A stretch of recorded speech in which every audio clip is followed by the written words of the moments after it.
In questo video voglio parlarti delle spugne dello Shure SM7B. Dalla confezione ne escono due. Quale delle due è meglio usare? O addirittura, è possibile usarlo senza spugne? Vediamolo in questo video.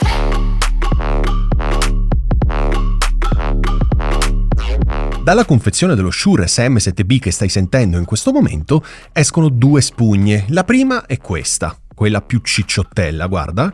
È una spugna molto doppia, diciamo distanzia ancora di più la capsula dalla bocca delle persone. Ed è una spugna che inevitabilmente va a influire, così come anche questa, sul suono dell'SM7B. In questo momento invece stai sentendo la spugna, quella che nella maggior parte dei casi vedi utilizzare su questo microfono. Ora io adesso sostituirò questa spugna con quest'altra e poi faremo un test ascoltando l'SM7B senza alcuna spugna, per capire come, per ascoltare come cambia il suono in base alla spugna o addirittura senza.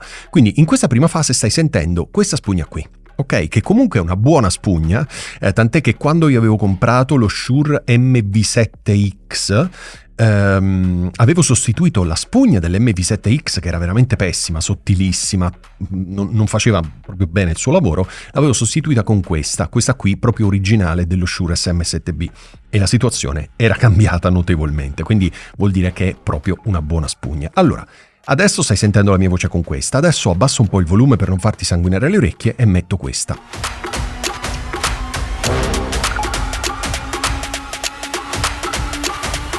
Ok, fatto. Adesso stai sentendo la spugna, quella lì, grossa. Voglio soltanto dirti una cosa a proposito di questa spugna qui. Questa spugna qui, a differenza di quella che è solo di spugna, questa qui ha anche un cerchio di plastica che lo fa aderire perfettamente al microfono, ok? Questa è la particolarità di questa spugna. Anche sullo Shure SM57 c'è una spugna del genere che ovviamente è molto più piccolina e alla fine c'è un cerchio che, se non ricordo male, non è plastica, è ferro, con una vitina che si avvita appunto al 57. Comunque, senti la differenza di suono? Perché è inevitabile che ci sia differenza di suono. Questa qui è molto più sottile, questa qui è molto più doppia e anche il colore è molto diverso. Questa qui è molto più scura, questa qui è grigia. Non è soltanto ovviamente una questione di colore, ma è una questione anche di materiale utilizzato. Ti puoi fare un'idea, tornando anche indietro col video, quale delle due spugne secondo te è migliore. Migliore in che senso? Non come qualità al tatto o altro, ma come suono, perché questa qui taglia di meno, questa qui taglia molto di più. Quindi se hai già una voce molto bassa, molto scura, probabilmente non è il caso di usare questa spugna, ok? Se hai una voce molto sottile, forse questa qui potrebbe essere la spugna migliore.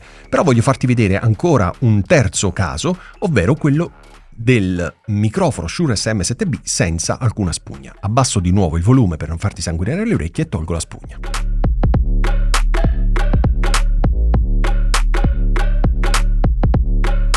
In questo momento stai sentendo lo Shure SM7B senza alcuna spugna. È un po' strano da vedere, no? Vedi quando ti ho detto in tanti video come c'è una gabbia qui, gabbia metallica, e la capsula è quasi a metà, verso più la parte posteriore che altro. Allora in questo momento stai sentendo ovviamente lo Shure SM7B senza alcuna spugna. Queste due spugne sono entrambe originali e vengono fuori dalla confezione dell'SM7B. Come ti sembra la voce con questa configurazione, quindi senza la spugna? È molto più chiara, ovviamente. Ci sono tantissime persone che preferiscono l'SM7B così, perché è più chiaro, no, non tantissimo, per carità, però è più chiaro e forse rende una voce un po' più intellegibile rispetto che questa. Poi, per carità, questa spugna è quella più utilizzata, questa un po' meno, perché effettivamente questa colora tantissimo. Ma dimmelo tu, commenta questo video dicendomi se questo microfono lo preferisci, ovviamente sulla mia voce, senza spugna, con la spugna, questa qui sottile con il bordo in plastica, o questa qui soltanto spugnosa, bella cicciotta. Ti ripeto, entrambe escono dal microfono, quindi non è che devi comprarle a parte o altro, però era interessante appunto fare un test audio tra le diverse spugne e senza, per capire appunto se vale la pena o meno utilizzarlo in questo modo. Io sto ascoltando in questo momento in cuffia e devo dirti che la voce in questo momento, con questa configurazione qui senza spugne, è molto gradevole. Veramente molto gradevole. Provo a rimettere la spugna numero 1.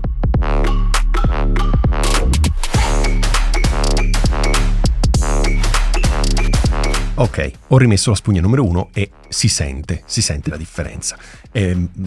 Questa è molto bella perché va incastrata, quindi non si toglie anche questa, soltanto che questa ha un meccanismo più carino.